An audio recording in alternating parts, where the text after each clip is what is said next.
చివరి చరణం బ్రిటిష్ వాడిని బాగా ఘాటుగా నిందిస్తూ తెలియజేసిన చరణం.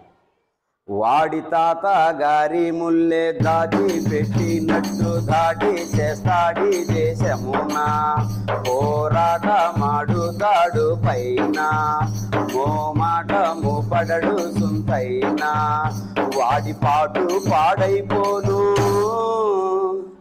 వాడి పాటు పాడైపోను, మాట చెబితే వినడు మా కొద్ది తెల్ల దొరతనము, దేవా మా కొద్ది తెల్ల దొరతనము, మా ప్రాణాలపై పొంచి మానాలు హరించే మా కొద్ది తెల్ల దొరతనము, దేవా మా కొద్ది తెల్ల దొరతనము, దేవా మా కొద్ది తెల్ల దొరతనము, దేవా మా కొద్ది తెల్ల దొరతనము.